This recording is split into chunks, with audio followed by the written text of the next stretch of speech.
Good morning students. मैं doctor सुधा मित्तल।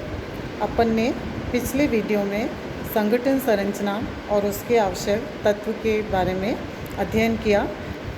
इसके बाद नेक्स्ट आज अपन करेंगे संगठन संरचना के प्रारूप। जैसे कि हम जानते हैं कि मानवीय संसाधन किसी भी संगठन के लिए किस रूप में जाने जाते हैं, एक संगठन के कलेवर के रूप में माने जाते हैं। और संगठन कलेवर मुख्यतः कार्य वितरण एवं अधिकारों के हस्तांतरण से संबंधित होते हैं। तो चूँकि अधिकार और दायित्व का वितरण करने की विभिन्न विधियां होती हैं, इसलिए संगठन संरचना के कई प्रारूप या कई प्रकार के भेद होते हैं। तो संगठन संरचना के कौन कौन से प्रारूप हो सकते हैं, उनमें से आज अपन करेंगे रेखा संगठन, लाइन ऑर्गेनाइजेशन। रेखा संगठन का जो तात्पर्य है वो क्या है? रेखा संगठन एक ऐसे संगठन से माना जाता है जिसमें अधिकारों का जो प्रवाह है, फ्लो है, वो सीधा ऊपर से नीचे की ओर तथा उत्तरदायित्व का फ्लो यानी प्रवाह नीचे से ऊपर की ओर एक सीधी रेखा में होता है। यानी कि अधिकारों का जो हस्तांतरण है वो महाप्रबंधक द्वारा विभिन्न अधिकारियों से होता हुआ निम्न पदों तक किया जाता है। यानी जो भी आदेश निर्देश हैं वो ऊपर से नीचे की ओर ही जारी किए जाते हैं। तो इस प्रकार से रेखा संगठन को, जैसे लुईस ए एलन ने इसको डिफाइन किया है, रेखा संगठन वह आदेश श्रृंखला है जो संचालक मंडल से अधिकारों एवं दायित्वों के कई भारार्पण एवं पुनः भारार्पण के माध्यम से उस बिंदु तक पहुंचती है जहां कंपनी की मुख्य क्रियाएं संपन्न की जाती हैं।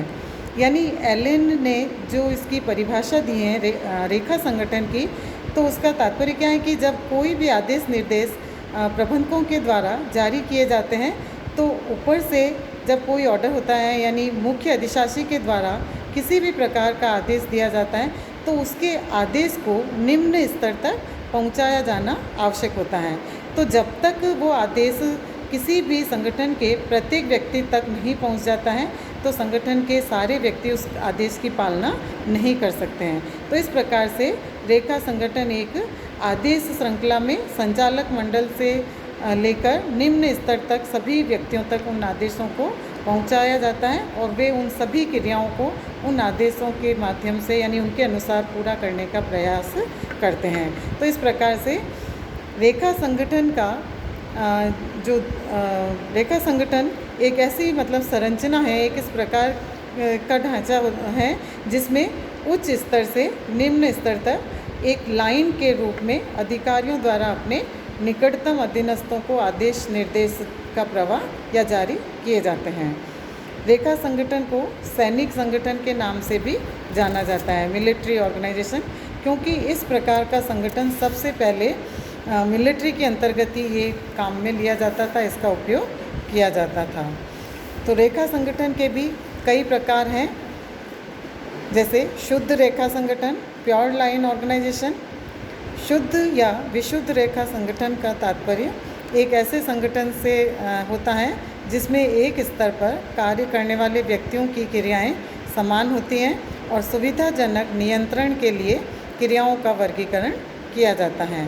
तो इस प्रकार के संगठन की जो मान्यता है वो क्या हुई कि एक स्तर पर कार्य करने वाले व्यक्तियों की जो क्रियाएं हैं वो एक सी होती हैं। एक व्यक्ति एक प्रकार के सारे कार्य निष्पादित करता है। लेकिन अगर हम व्यवहार में देखें तो ये मान्यता केवल उच्च स्तरीय प्रबंध पर ही लागू होती है, क्योंकि उच्च स्तर पर व्यक्ति एक समान प्रकार के कार्यों को करते हैं। निम्न स्तरीय प्रबंध पर इस तरह की मान्यता नहीं होती है। शुद्ध रेखा संगठन को अगर हम स्पष्ट करें तो इसका जो एक लाइन है वो क्या है कि इसमें सबसे ऊपर कौन होता है? प्रबंध संचालक, उसके अंडर में महाप्रबंधक, उसके अधीनस्थ प्रबंधक, उसके बाद उप प्रबंधक और फिर पर्यवेक्षक एवं श्रमिक। तो इस तरह से एक चेन, एक लाइन के अंतर्गत इस प्रारूप को बनाया जाता है। दूसरा इसका प्रारूप है विभागीय रेखा संगठन, डिपार्टमेंटल लाइन ऑर्गेनाइजेशन। विभागीय रेखा संगठन में संस्था की विभिन्न क्रियाओं को कई विभागों के माध्यम से संपन्न किया जाता है। जैसे संगठन में कई प्रकार के कार्य किए जाते हैं और उन कार्यों को अलग अलग विभागों में विभाजित किए जाते हैं। जैसे उत्पादन विभाग, वित्तीय विभाग, सेवी वर्गीय विभाग, क्रय विभाग, विक्रय विभाग आदि, यानी सारी ये जो विभाग हैं ये अपने अपने कार्यों से संबंधित कार्यों को संपन्न करते हैं। तो ये सभी विभाग अपने अपने विभागाध्यक्ष के अधीन कार्य करते हैं और विभाग प्रत्येक कर्मचारी उसी के अधीन अपने कार्य पूरे करते हैं। तो विभागाध्यक्ष उन्हें क्या करता है, आदेश निर्देश देता है तथा कर्मचारी उसके प्रति उत्तरदायी होते हैं। तो इस प्रकार से विभागीय रेखा संगठन का जो प्रारूप है वो किस प्रकार का होता है। सबसे टॉप पर संचालक मंडल, उनके अंडर में प्रबंध संचालक, महाप्रबंधक और फिर महाप्रबंधक के अंडर में सारे विभागाध्यक्ष होते हैं। जैसे उत्पादन विभाग का उत्पादन प्रबंधक, वित्त विभाग का वित्त प्रबंधक, इस तरह से ये सारे प्रबंधक इसमें कार्य करते हैं।